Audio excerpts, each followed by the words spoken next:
So ఎలా ఉండబోతుంది ఆ కెమిస్ట్రీ మీ క్యారెక్టర్ల మధ్య?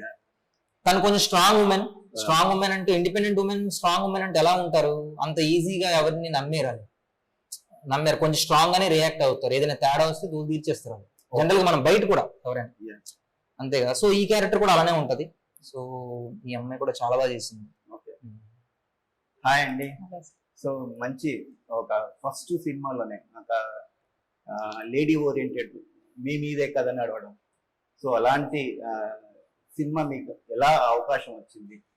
సో ఇంతకు ముందు మీరు చిన్న చిన్న క్యారెక్టర్లు వేసుకొని all of sudden heroine character మీరు ఎంపిక అయ్యారన్నప్పుడు మీ ఫీలింగ్ ఏంటి?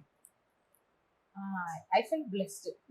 అండ్ ఎలా వచ్చింది అంటే అది ఇంకా మా ప్రొడ్యూసర్ గారు డైరెక్టర్ గారు అనుకొని తీసుకున్నారు. దానికి కూడా నేను చాలా హ్యాపీగా ఫీల్ అవుతున్నాను. నాకు ఒక ఇది ఉండిపోయింది. అప్పుడు నాకు భయం ఉండింది అనమాట. వీళ్ళిద్దరు నన్ను చూస్ చేసుకున్నారు, నేను ఇప్పుడు దీనికి న్యాయం చెయ్యాలి, చేయకపోతే నన్ను చూస్ చేసుకుని నేను అనవసరంగా చూస్ చేసుకుని వాళ్ళు ఫీల్ అవ్వద్దు ఇంత బడ్జెట్ పెడుతున్నప్పుడు. సో దానికి కూడా నేను ఎక్కువ హార్డ్ వర్క్ చేయడం స్టార్టింగ్ లో చాలా ఇదయ్యాను. అసలు నేను చేయగలుగుతానా లేదా, దీన్ని ఒక ఛాలెంజింగ్ గా తీసుకొని వీళ్ళు ఇద్దరికి నేను ప్రూవ్ చేసుకోవాలి, వీళ్ళిద్దరు నా మీద పెట్టిన హోప్స్ ని నేను నిలబెట్టుకోవాలి అని చాలా హార్డ్ వర్క్ చేసుకున్నాను అనమాట. సో ఈ క్యారెక్టర్ మీకు చెప్పినప్పుడు మీకు బాగా ట్రిగ్గర్ అయిన పాయింట్ ఏంటండి? ఇండిపెండెంట్ అమ్మాయి ఉండే విధానం, ఎవరికి భయపడకుండా ఒక బేసిక్ గానే ఒక రెస్పాన్సిబుల్ విమెన్, ఇంకా ఎవరికి భయపడకుండా తన వర్క్ తను చేసుకుంటూ వెళ్ళిపోతుంది. తన వర్క్ లోకి ఎవరైనా ఇన్వాల్వ్ అయితే మాత్రం ఊరుకోదు అనే సెన్స్, అదంతా నాకు బాగా నచ్చింది యాక్చువల్లీ.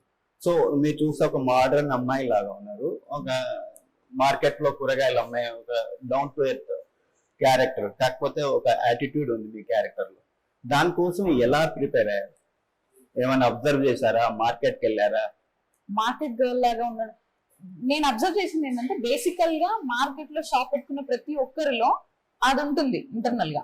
అది బాగా అబ్జర్వ్ చేశాను. అది మేబీ వాళ్ళు నోటీస్ చేయకపోయి ఉండొచ్చు. వాళ్ళు ఏజ్డ్ వాళ్ళైనా కానివ్వండి, విమెన్ లో ఆంటీస్ అయినా కానివ్వండి, అమ్మమ్మల ఏజ్ ఉన్నా కానివ్వండి, వాళ్ళలో ఒకటి ఉంటది, తీసుకుంటే లేకపోతే లేదు అనే ఒక యాటిట్యూడ్ ఉంటది. ఆ యాటిట్యూడ్ ఓకే, మనం ఏదైనా ఎవరైనా ఇండివిజువల్ గా ఉంటే ఆ యాటిట్యూడ్ ఆటోమేటిక్ గా వచ్చేస్తుందని నేను అది నోటీస్ చేశాను. సో అక్కడ అబ్జర్వ్ చేసి ఈ క్యారెక్టర్ ని కూడా అడాప్ట్ చేసుకోగలిగాను నేను.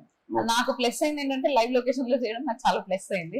అది నాకు ఎప్పుడు టెన్షన్ లేకుండా వెళ్తుంటే, నేను లోపలికి వెళ్తున్నప్పుడే నేను కొంతమందిని అబ్జర్వ్ చేస్తూ వాళ్ళ బాడీ లాంగ్వేజ్ అబ్జర్వ్ చేస్తూ, బ్రేక్ దొరికినప్పుడల్లా వాళ్ళని చూస్తూ, అది ఇంకా అక్కడక్కడే ఉండడం వల్ల ఇంకా నా ఇన్సైడ్ ఉండిపోయింది అనమాట క్యారెక్టరైజేషన్. సో అందుకు ఇంకా ఈజీగా పర్ఫామ్ చేయగలిగాను. యాక్టర్ గా మీకు అనిపించిన ఛాలెంజ్ ఏంటండి ఈ క్యారెక్టర్ ప్లే చేయడానికి? Character it self is challenging character. Okay. ఇంకా పర్టికులర్ గా అంటే తన లోపల ఒక ఇది ఉంటుంది ఆ క్యారెక్టర్ లో, అది కంట్రోల్ చేసుకుని బయటికి మాత్రం ఇది ఒకటి బయటికి very sensitive inside, but she at the same time she won't project that sensitivity. తను ఎవరు వచ్చినా సరే చూసుకుంటా అనే సెన్స్ లోనే బయటికి ఉంటుంది. అది నాకు బాగా అనిపించింది. నాకు అది మజాక్ చేస్తే బాగుండదని ఒక వార్నింగ్ ఇస్తున్నారు. ఆ వార్నింగ్ ఏంటో మళ్ళీ తర్వాత అడుగుతాను.